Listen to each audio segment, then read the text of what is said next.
수예배에 함께 하시는 모든 성도님들 주님의 이름으로 환영하고 축복합니다.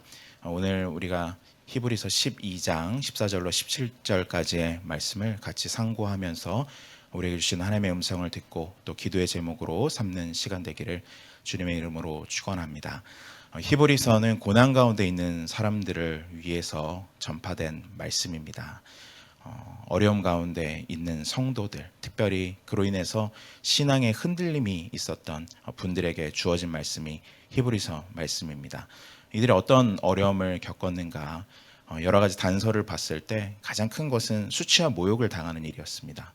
세상 사람들로부터 조롱받고 또 손가락질 받고 이런 상황에 처해 있는 사람들이 바로 이 서신을 받는 청중들이었습니다. 또 이들은 심지어 여러 가지 고난을 당했는데 그 중에 일부는 옥에 갇히는 사람들도 있었고 또 이들 중에 많은 사람이 자신의 재산상의 손해를 입는 일까지 있었다. 그런 단서들을 우리가 히브리서를 통해서 볼 수 있습니다.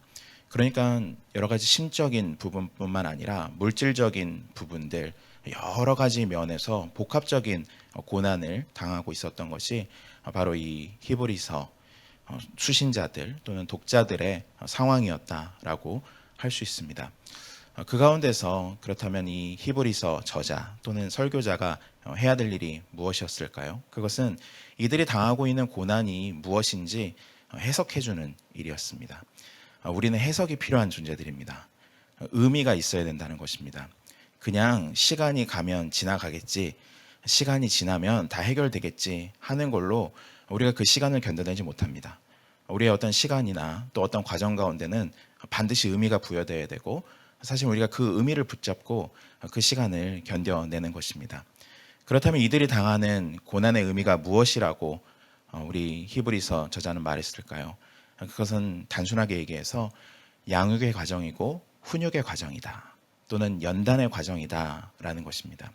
우리가 읽지는 않았지만 우리가 읽은 본문의 바로 윗부분에 나오는 12장의 전반부가 그런 내용을 담고 있습니다. 마치 아버지가 아이를 훈육하듯이 하나님 아버지께서 너희들을 훈육하고 계신다. 연단하고 계신다. 그것이 지금 너희가 겪고 있는 고난의 의미다. 그러니까 다른 것 때문에 지금 고난 당하는 것이 아니고 이 고난을 통해서 아버지께서 너희를 돌보고 계시고 양육하고 계시고 장성한 자에 이르도록 키워가고 계신다. 그것이 너희가 당하는 고난의 의미다라고 성경이 말씀하고 있는 것입니다. 오늘 뉴스를 보니까 오늘 1월 20일인데 코로나가 국내 발발한 지 딱 1년 되는 날이라고 그렇게 나왔습니다. 어떻게 보면 시간이 참 빠른 것 같고요. 어떻게 보면 시간이 참 더딘 것 같고 그렇습니다. 벌써 1년이 됐습니다. 1년 동안에 우리가 정말로 혼란스러운 1년을 보냈습니다. 지금 생각해 보면은 정말 뭐가 어떻게 지나간지도 모르겠고 우리 성도님들 각자의 삶에서도 그랬을 것이고 또 교회 또한 많은 혼란과 또 어려움 속에 이렇게 1년을 저희가 보내왔습니다. 또 사회 가운데서도 특별히 의료진들과 또 방역당국에서 많은 수고와 고생을 하시는 것을 저희가 보고 또 그런 수고 또 헌신 때문에 저희가 이만큼 또 예배할 수 있는 그런 상황 가운데 있다라고 생각이 듭니다. 모두가 어려운 시기를 그러나 여전히 겪고 있고 또 당분간은 거의 또 올해 1년 많은 시간을 어려움 속에서 저희가 보내야 될지 모릅니다. 특별히 교회에게 주시는 이 고난의 의미는 무엇일까요? 우리가 그것을 다 헤아릴 수 없지만 오늘 말씀을 근거해서 생각해 보자면 히브리서가 말씀하는 그 고난의 의미에 준하여 생각해 보자면 이 또한 주님의 연단의 과정 가운데 있다라는 것입니다. 주님께서 교회와 성도를 연단시키는 그러한 자리에 우리가 놓여 있다라고 할 수 있습니다. 왜 그렇습니까? 제가 지난주일 말씀을 통해 들은 것처럼 참새 한 마리가 땅에 떨어지는 것도 아버지의 허락하심이 없이는 불가능한 것이기 때문입니다. 우리가 지금 이 시대에 살아 있어서 이 모든 일을 겪는 것이 주님의 뜻과 주님의 의지와 주님의 계획이 없이는 허락될 수 없는 일들입니다. 자연적으로 우연히 생기는 일은 없습니다. 다 하나님의 뜻 가운데 우리에게 주시는 일들인 줄 우리가 믿어야 될 줄로 우리가 압니다. 그렇다고 한다면 우리가 이 고난의 시기를 그냥 단순히 시간이 지나면 해결되겠지라고 받아들일 것이 아니라 연단의 과정으로 이해된다는 것입니다. 주님께서 우리 교회를 연단하고 계시는구나. 우리 교회를 훈육하고 계시는구나. 이것을 통해서 주님께서 주시고자 하는 것들이 있구나. 또 우리 성도 각 개인의 삶에서도 그런 것들이 분명히 있다는 것을 믿으시기 바랍니다. 참 어려운 시기를 내가 보내고 있지. 특별히 신앙인으로서 정말 어려운 가운데 믿음으로 이 길을 걷고 있는데 이것이 그냥 무의미한 시간들이 아니라 단순히 이를 악물고 버텨야 되는 시간이 아니라 아버지의 보호와 훈육 가운데 있는 그러한 시간이구나. 아버지의 연단 가운데 있는 시간이구나. 아버지께서 이 시간을 통하여서 나를 더 단련시키고 내 안에 불순물들을 제거하시고 더욱더 아버지만 바라보도록 나를 이끌고 계시구나. 그러한 믿음의 확신이 우리에게 있어야 될 줄로 압니다. 그럼 이걸 생각해 봤을 때 이 시기에 우리가 해야 될 것이 무엇일까요? 오늘 본문의 내용이 그것을 담고 있습니다. 이러한 고난의 시간이 훈육과 연단의 시간이라고 한다면 그때 성도들이 해야 될 일은 무엇인가? 그렇다면 오늘 2021년 1월 20일을 지나고 있는 우리 3일의 성도들, 특별히 이 말씀을 듣고 있는 성도들이 이 고난의 시간 가운데, 이 훈육과 연단의 시간 가운데 무엇을 붙들고 무엇을 행하며 가야 될 것인가? 여기 주께서 주시는 말씀으로 오늘 히브리서 말씀을 받으시는 은혜가 있으시기를 주님의 이름으로 축원합니다. 오늘 14절 말씀을 보니까 이렇게 시작합니다. 모든 사람과 더불어 화평함과 거룩함을 따르라. 이것이 없이는 아무도 주를 보지 못하리라. 오늘 14절부터 17절까지 하나의 단락인데요. 거기에서 딱 명령으로 되어 있는 동사는 여기에 나타나 있는 따르라라는 이 하나로 되어 있습니다. 사실은 그 뒤에 있는 내용들은 이것을 계속 이어서 붙이고 하는 식으로 구조가 되어 있어요. 그러니까 이거 전체의 주제라고 할 수 있죠. 따르라. 이 따른다라는 것은 추종하는 것인데 아주 열렬히 추종하는 것입니다. 그래서 이것이 부정적인 의미로 이해될 때는 박해한다라고까지도 번역될 수 있는 말입니다. 그러니까 아주 열심을 가지고 따라가는 거예요. 아주 열렬히 무언가를 얻기 위해서 달려가고 쫓아가는 것이라고 할 수 있습니다. 무엇을 따르는가? 모든 사람과 더불어 화평함과 거룩함을 따르라라고 말씀합니다. 화평과 거룩. 둘 다 참 너무 큰 주제죠. 성경에서 아주 크게 다뤄지고 빈번하게 다뤄지면서도 굉장히 크게 다뤄지는 주제이기 때문에 제 제한된 능력으로 이 모든 것을 다 설명하기에는 어려움이 있을 것 같습니다. 그런데 한 가지 이 히브리서 안에서 분명한 사실은 무엇이냐면 이것이 우리가 따르라고 주님이 명령하고 계시지만 그러나 우리의 노력으로 얻어질 수 있는 것은 아니라는 사실입니다. 위에 히브리서 12장 10절과 11절 말씀을 제가 한번 읽도록 하겠습니다. 그들은 잠시 자기의 뜻대로 우리를 징계하였거니와 오직 하나님은 우리의 유익을 위하여 그의 거룩하심에 참여하게 하시느니라. 거룩하심, 거룩이 여기 나오는 것을 볼 수 있습니다. 그 다음 11절입니다. 무릇 징계가 당시에는 즐거워 보이지 않고 슬퍼 보이나 후에 그로 말미암아 연단받은 자들은 의와 평강의 열매를 맺느니라. 여기서 평강이라는 말이 화평이라는 말과 같은 말입니다. 그러니까 이 앞에 이미 히브리서 저자가 지금 여러분들이 당하는 고난은 아버지 하나님의 훈육 과정 가운데 있는 것입니다. 아버지 하나님의 연단 과정 가운데 있는 것입니다. 라고 설명하면서 그 연단의 과정 속에 주어지는 열매와 목적으로서 설명하고 있는 내용이 다름 아니라 거룩과 화평이라는 것입니다. 하나님께서 이 연단의 과정을 통하여서 우리 가운데 무엇을 만들어내시느냐? 거룩과 화평입니다. 아버지께서 주시는 거룩, 아버지께서 주시는 화평, 그것은 또한 그리스도의 십자가를 통하여서 이루어진 거룩이자 화평입니다. 이것은 전적으로 하나님께 속해 있는 것들인데 그 하나님께 속해 있는 것을 우리 성도들, 자녀된 자들에게 물려주기 원하는 것이다 라는 것입니다. 근데 그것을 물려받기 위해서 어떤 과정을 거쳐야 된다고요? 연단의 과정이 필요한 것이죠. 아이에게 그냥 턱하니 다 가져라 할 수 있는 것이 아닙니다. 유업이라는 것이 그런 것이죠. 여러분들이 어떤 아주 귀중한 것을 가지고 있는데 아이에게 그것을 맡기고 싶어요. 그런데 아직 연약하고 미숙한 아이에게 그것을 맡겨줄 수 없습니다. 왜 그렇습니까? 그것이 맡겨져 봤자 아이는 그것의 가치를 모르기 때문입니다. 그리고 그것을 제대로 사용하지 못하기 때문이죠. 언제까지 기다리는 겁니까? 아이가 장성하게 될 때까지 기다리는 것이죠. 그 아이가 그것들을 누리기에 합당하게 될 때까지 기다리고, 그 기다리는 가운데 계속 훈육하고 연단하고 교육하고 성장하게 만드는 것이 부모의 역할이지 않습니까? 마찬가지입니다. 하나님 아버지께서 우리를 자녀로 삼으셨는데 그 자녀와 그 아들들에게 하나님의 귀한 것을 주길 원하세요. 근데 그 귀한 것이 무엇이냐? 하나님의 거룩하심입니다. 하나님의 거룩으로 우리를 이끌어가고 계세요. 우리가 그 거룩에 참여하게 하기를 원하세요. 근데 그게 쉽게 이루어지는 일이 아니죠. 두 가지가 필요한 것입니다. 가장 먼저로는 주님이 우리를 먼저 거룩하게 해주셔야 돼요. 우리를 거룩하게 하기 위해서 아들 예수 그리스도께서 십자가에서 대속의 제물로 드려지셨습니다. 우리가 그 피를 힘입어서 거룩함을 얻게 되었습니다. 그리고 그 십자가로 말미암아서 우리가 하나님과의 화평을 누리게 되었습니다. 그런데 그 십자가를 통하여서 아버지께서 우리에게 주신 거룩과 화평은 그냥 우리에게 딱 머물러 있어서 자 이제 됐네 라고 하는 것이 아니라 우리의 연단을 통하여서, 우리의 훈육을 통하여서, 우리의 성장을 통하여서 계속해서 우리가 경험하고 계속해서 우리가 누려야 할 그런 속성들이라는 것입니다. 화평이나 거룩이라는 것이 그냥 어떤 물질처럼 우리에게 주어져 있는 것이 아닌 것이죠. 그것이 상태로서 우리에게 있지만 우리에게 그 다음에 요구되는 것은 아들로서 그것을 계속해서 배워가고 또한 누리는 것입니다. 자녀로서 화평을 계속해서 살아나는 것이고, 자녀로서 거룩함을 계속해서 이 땅에서 살아내는 것, 그것이 아버지께서 우리에게 요구하시는 것이고, 그 과정에 반드시 아버지의 연단이 필요하다는 것이죠. 그래서 오늘 성경을 말씀하는 것입니다. 이 과정을 통하여서 너희가 하나님이 주신, 특별히 하나님께서 그 아들 예수 그리스도를 통하여서 너희에게 허락하신 화평과 거룩을 쫓아가라.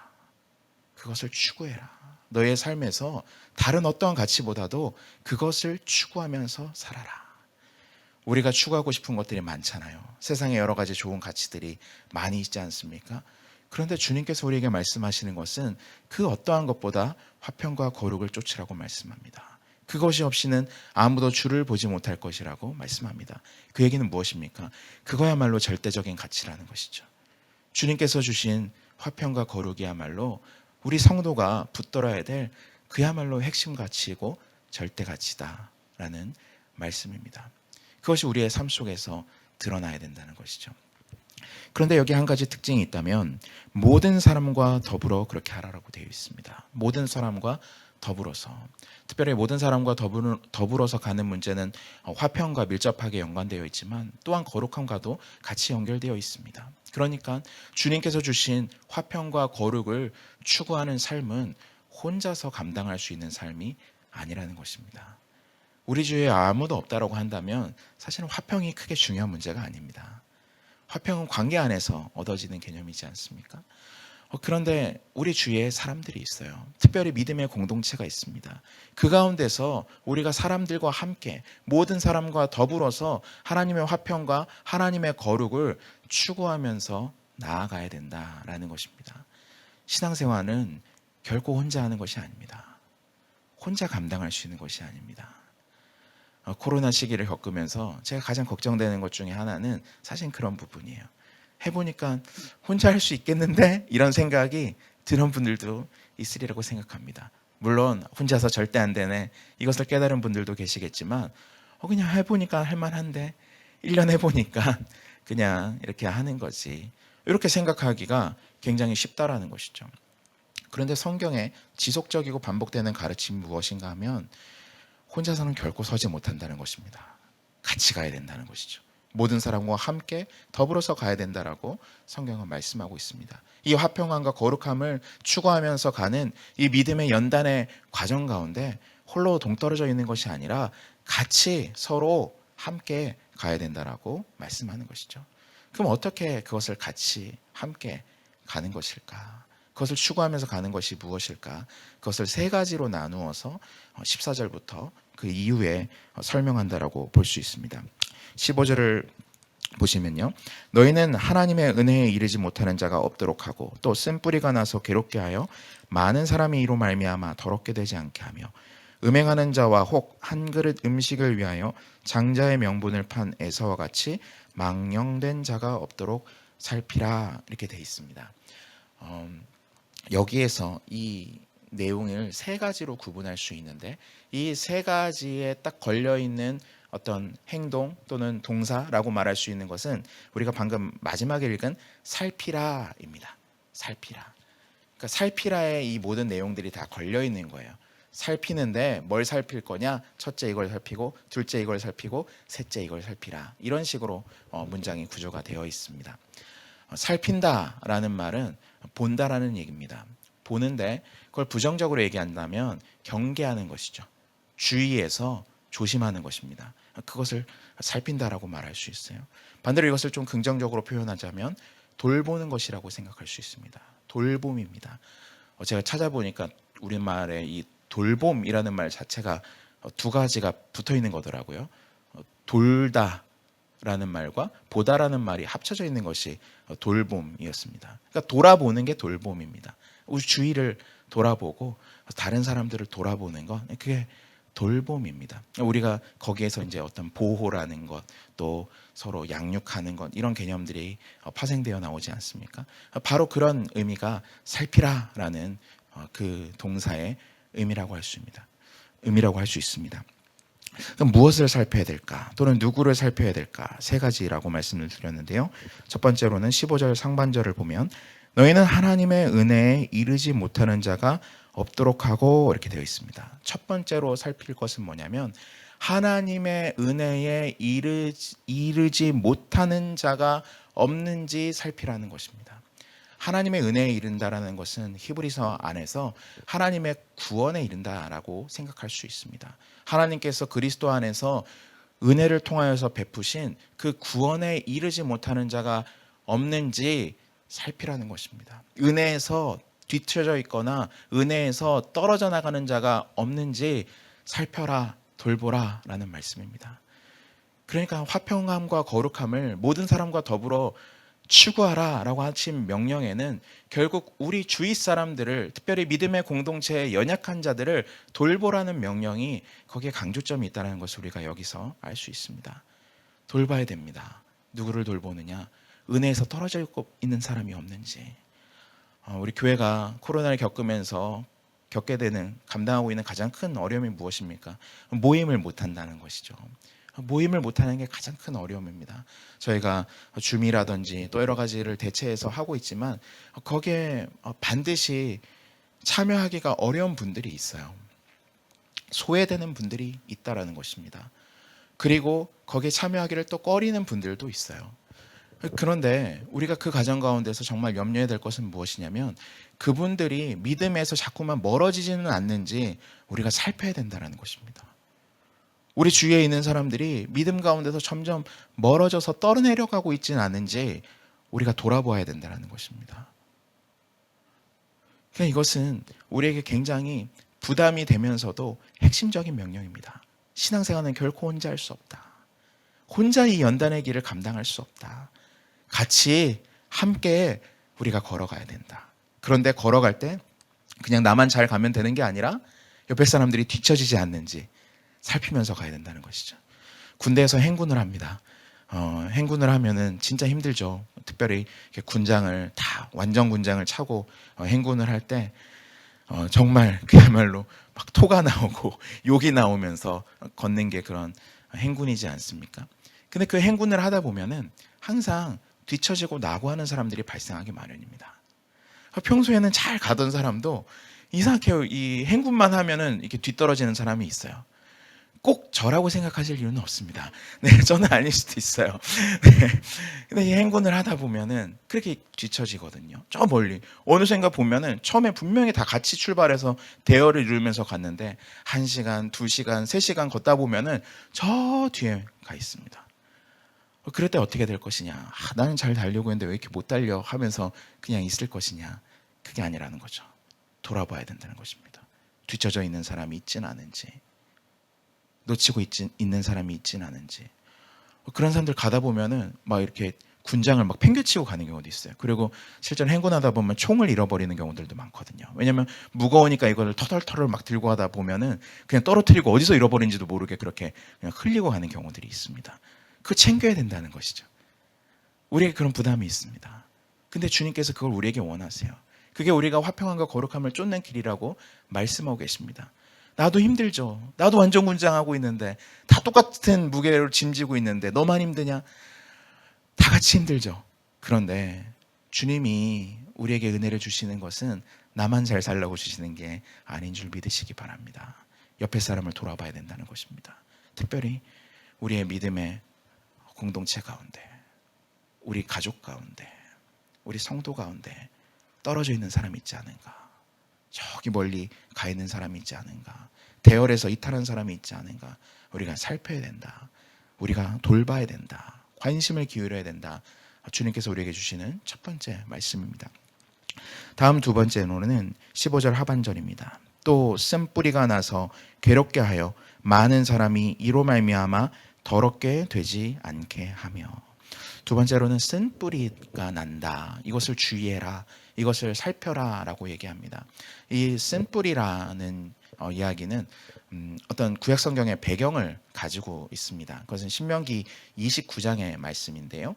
제가 한번 읽어드리도록 하겠습니다. 아마 자막으로도 준비가 되어 있을 겁니다. 제가 읽겠습니다. 29장 18절과 19절의 말씀입니다. 너희 중에 남자나 여자나 가족이나 집하나 오늘 그 마음이 우리 하나님 여호와를 떠나서 그 모든 민족의 신들에게 가서 섬길까 염려하며 독초와 쑥의 뿌리가 너희 중에 생겨서 이 저주의 말을 듣고도 심중에 스스로 복을 빌어 이르기를 내가 내 마음이 완악하여 젖은 것과 마른 것이 멸망할지라도 내게는 평안이 있으리라 할까 함이라. 모세가 언약의 말씀에 대해서 이야기하면서 이 하나님께서 이스라엘과 맺은 언약이 가진 복과 저주의 성격을 28장과 29장을 통해서 설명합니다. 그런데 염려하는 것이 있어요. 그것이 무엇이냐면 이러한 언약 백성들 가운데 쓴 뿌리가 날까 염려하는 것입니다. 이 구약 성경의 번역대로 하자면은 독초와 쑥의 뿌리다 이렇게 얘기합니다. 이건 쓴 뿌리가 이제 헬라어 성경으로 번역되다 보니까 이것을 이제 쑥이 쓰지 않습니까? 기본적으로 쓴 뿌리로 이렇게 번역이 된 것으로 우리가 생각할 수 있습니다. 이 독초와 쓴 뿌리가 거기에서 나서 우상 숭배하는 일에 대해서 무감각하게 만들까 염려한다라고 얘기합니다. 그러니까 그렇게 하나님의 언약을 떠나 살면서도 나한테는 아무 문제 생기지 않을 거야. 젖은 것과 마른 것이 아무 문제 없을 거야. 그럼 젖은 것과 마른 것 합하면 모든 것이잖아요. 나의 삶에는 하나님께서 말씀하신 이러한 언약의 저주가 임하는 일이 결코 없을 거야 라고 스스로 기만하는 사람들이 바로 이 독초와 쑥의 뿌리, 오늘 히브리서의 표현대로 하자면 쓴뿌리다라고 말할 수 있습니다. 쓴뿌리. 그러니까 공동체 안에서 배교하는 사람들이 나타날까 두려워하는데, 근데 이게 배교의 성격이 그냥 자기 혼자 쓱 공동체를 빠져나가고 떠나는 것이 아니라 영향력이 있다라는 것입니다. 어떠한 영향력이냐면 이렇게 살아도 괜찮아라는 영향력을 준다는 것이죠. 하나님을 떠나서 살아도 괜찮아. 그냥 하나님 상관없이 그냥 살아도 아무 일 안 생겨라는 영향력이 다른 사람들에게 미치게 되는 것, 그것을 쓴 뿌리다라고 말할 수 있습니다. 공동체 안에서 쓴 뿌리가 나서 다른 사람들을 괴롭게 하고, 그렇기 때문에 그 일 가운데 많은 사람이 더럽혀지는 것.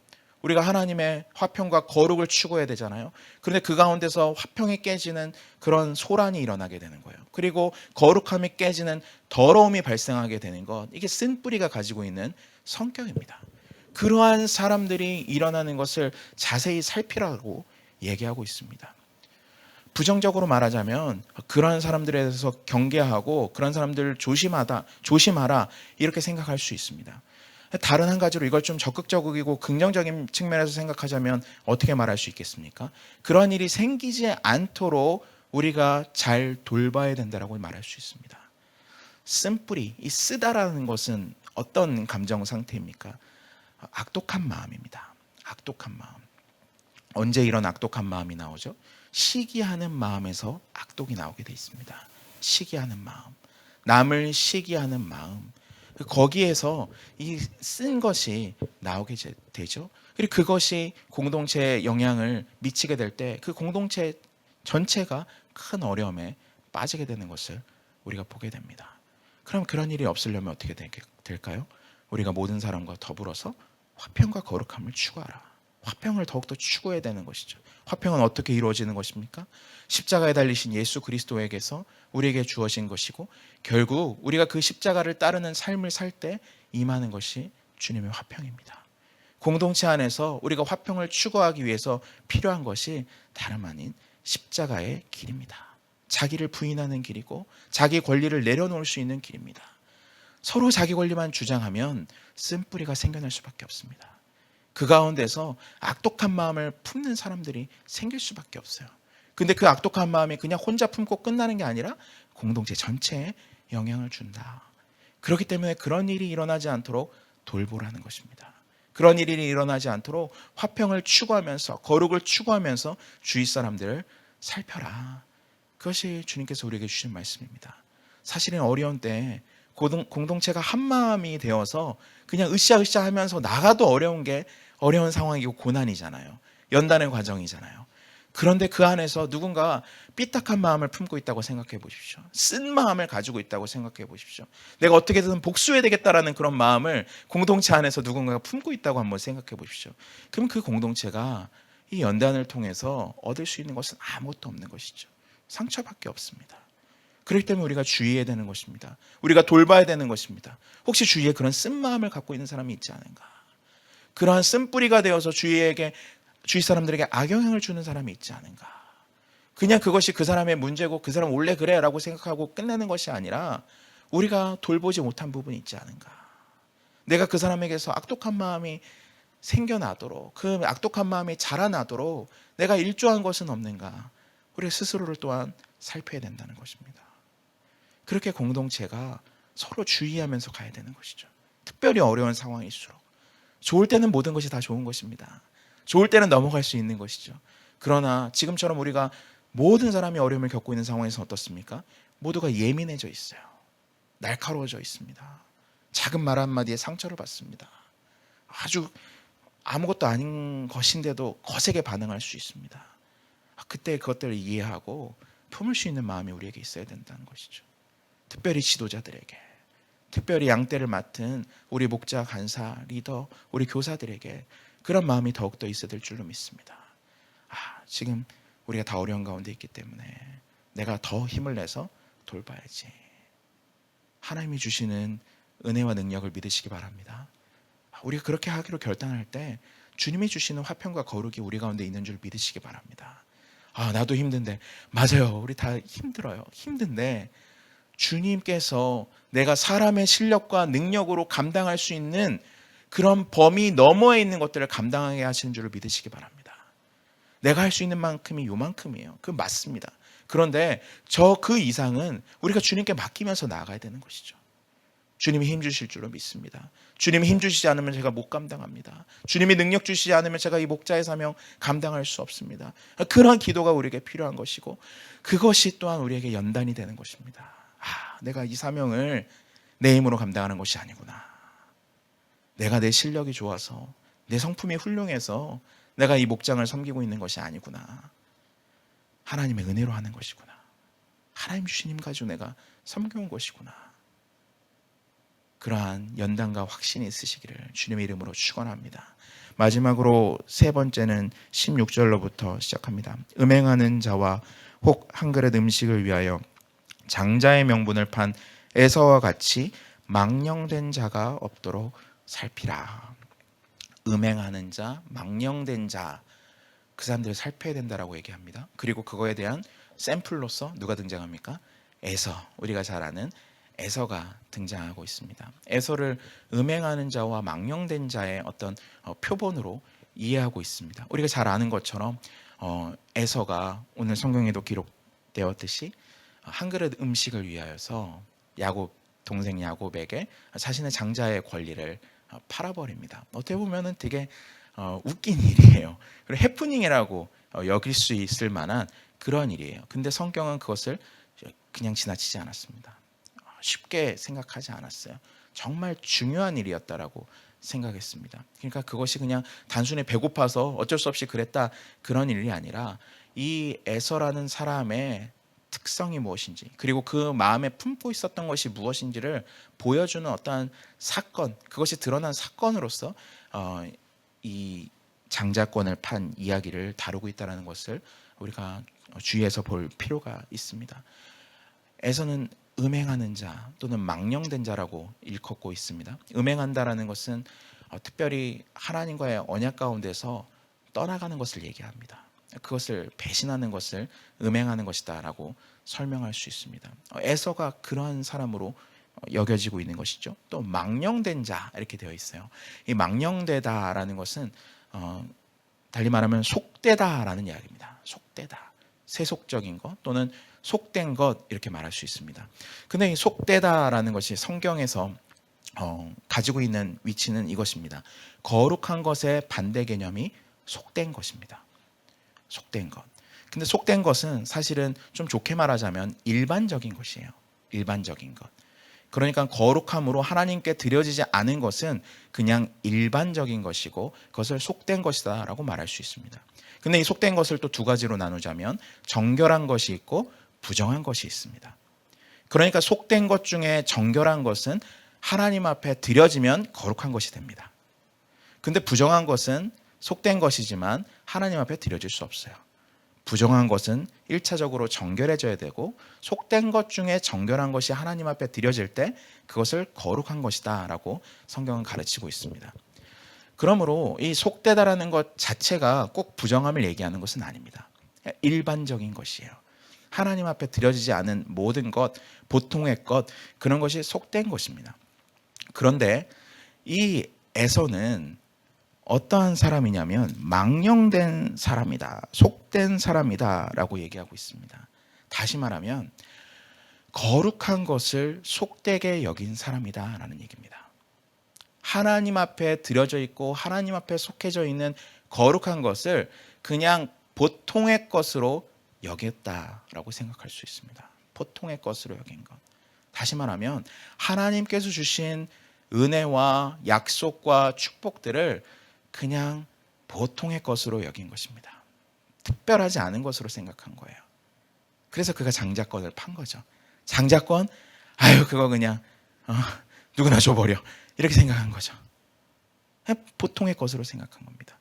그러한 사람이 없도록 살펴라 돌보라 라고 말하고 있습니다. 세속적이 되지 않도록 주의하라는 것입니다. 우리는 그 어느 때보다도 세속화된 사회를 살고 있어요. 세속화된 사회 자체가 종교의 영향력 밖에 있다라는 얘기입니다. 그것이 긍정적일 수도 있고 부정적일 수도 있습니다. 어쨌든 종교개혁 시기를 지나면서 어떤 세상의 중심이 종교였다라고 한다면 이제 더 이상 세상의 중심이 종교가 아닌 것입니다. 그냥 종교는 다양한 선택지들 중에 하나의 위치를 갖고 있습니다. 사람들이 그렇다고 종교를 무시하고 치워버린 게 아니에요. 종교도 그냥 다른 것 여러 가지 많은 좋은 영역 중에 하나의 선택지로 올려놓고 생각합니다. 그렇기 때문에 종교를 중요하게 생각하고 또 존중합니다. 그러나 절대적인 것으로 여기진 않습니다. 특별한 것으로 여기진 않는 것입니다. 우리가 이 코로나 시기를 지나면서 이런 세속화는 더욱더 가속화될 것을 우리가 생각할 수 있습니다. 왜냐하면 의학이라든지 또 과학기술이 발달하면 발달할수록 어떤 종교의 권위나 이런 것들이 약화될 수밖에 없는 것이기 때문에 그러죠. 사람들이 지금 당장 눈에 보이고 만져질 수 있고 경험될 수 있는 것에 집중하지 그렇지 않고 어떤 초월적인 것을 말하는 것에 대해서 점점 멀리하게 되어 있습니다. 그러나 그 가치를 어느 정도 선택할 수 있는 것 안에 두고 있는 것이죠. 오늘날 한국 사회에서 세상 사람들의 교회를 대하는 것을 이래저래 살펴보면은 크게 두 가지 정도로 생각하는 것 같아요. 하나는 서비스업으로 세상 사람들 생각하는 것 같습니다. 교회도 어차피 서비스업 아니냐? 그러니까 뭐 나오면 항상 헌금 얘기하잖아요. 헌금 안 거칠까 봐 그런 거 아니냐? 그러니까 서비스업의 일종으로 교회를 생각하는 경향이 있는 것 같습니다. 그게 세속화의 그 영향이겠죠. 다른 하나는 어떤 동호회로 생각하는 것 같아요. 그 어차피 동호회 아니냐?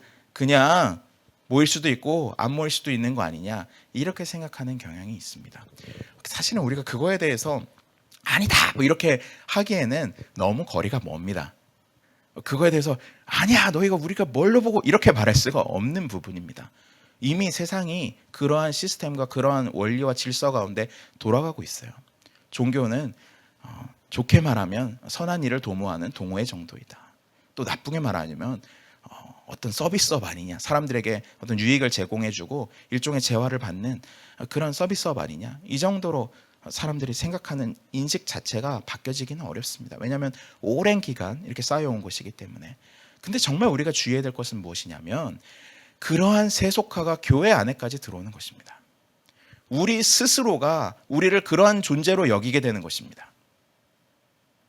서비스업, 동호회로 우리 교회 자체를 그렇게 여기는 거예요. 아, 말도 안 돼. 어떻게 그렇게 여기겠습니까? 그런데 우리가 세상에 영향을 받는 존재잖아요. 우리 그런 영향을 받을 수 있습니다. 그것이 바로 망령된 것으로 여기는 거예요. 서비스업으로 생각하는 거, 어떻게 하면 서비스업으로 생각할까요? 내가 교회에 헌금 냈는데 이 정도 권리 내가 누려야지. 내가 헌금 냈는데 왜 이 정도 서비스를 안 해주는 거야? 왜 목사는 사례 받으면서 제대로 안 하는 거야? 서비스업으로 생각하니까 나오는 생각입니다. 동호회는 무엇입니까? 모일 수도 있고 안 모일 수도 있고, 내가 소속될 수도 있고 안 소속될 수도 있고, 내 자유다 라고 생각하는 거죠. 목사님 왜 나를 터치하세요?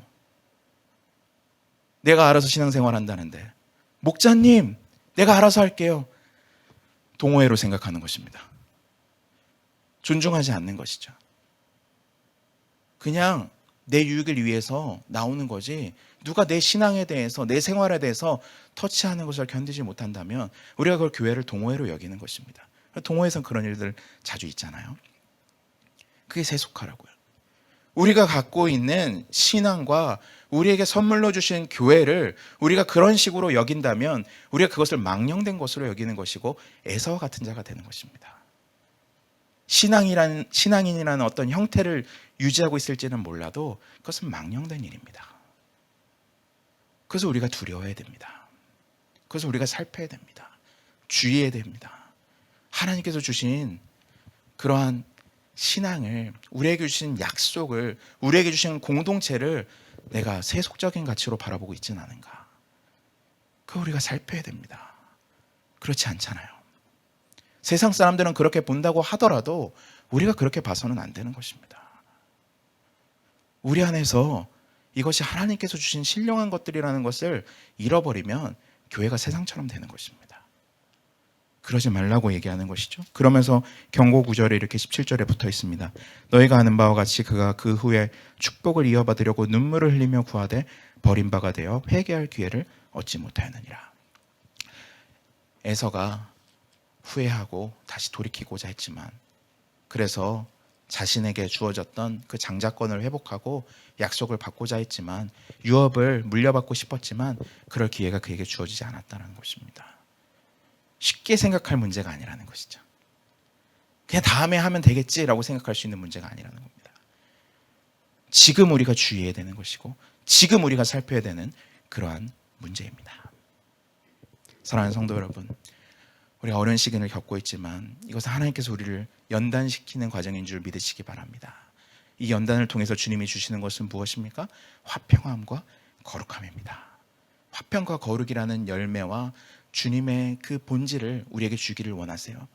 그런데 그것을 우리가 배워가기를 원하시고 우리가 추구하는 가운데 경험하기를 원하시고 우리가 그것을 풍성하게 누리기를 원하시는 줄 우리가 믿어야 됩니다. 그 과정 가운데서 우리가 세 가지 살필 것을 오늘 우리 같이 나누었습니다. 첫 번째는 무엇이었습니까? 그 은혜에 이르지 못하는 자, 낙오하는 자가 없는지를 살피고 돌봐야 된다.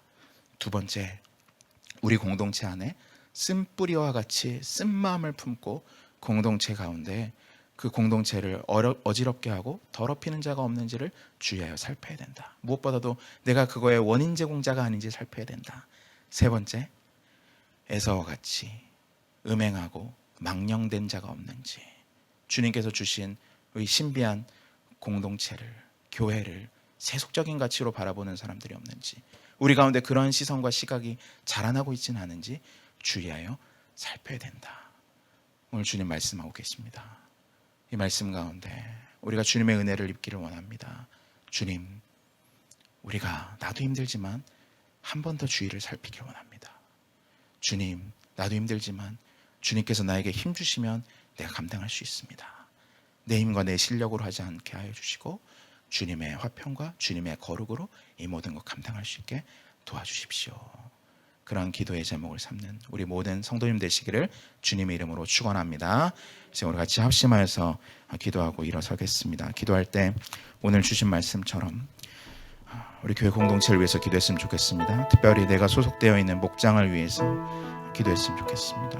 우리 목장과 팀에 섬기는 주님의 종들을 위해서 기도했으면 좋겠습니다. 우리 목자님들, 또 간사, 리더, 교사, 선생님들, 주님께서 이 영혼 맡은 자들을 붙잡아 주시라고 기도했으면 좋겠습니다. 특별히 내가 교회 공동체에서 일원이 되어 살아갈 때 나 혼자만 생각하는 것이 아니라 주위에 연약한 자가 있는지 없는지, 믿음에서 떨어지는 자가 있지는 않은지, 쓴 마음을 품고서 쓴뿌리가 되어 공동체를 어지럽히는 자가 있지는 않은지, 또 세속적인 가치 가운데 망령된 행실을 하는 자가 있지 않았는지 우리가 살펴보게 하여 주옵소서. 내가 그러한 살피는 자가 되기를 원합니다. 돌보는 자가 되기를 원합니다. 주님이여, 내가 감당할 수 없사오니 힘과 능력을 주옵소서. 그러한 기도의 제목으로 나아가는 우리 모두 되길 소원합니다. 기도하겠습니다. 하나님 아버지, 주님의 은혜와 사랑을 감사드립니다. 아버지 하나님, 우리를 불쌍히 여겨주시옵시고 하나님의 은혜 가운데 아버지 하나님 이끌어 주시니 감사합니다.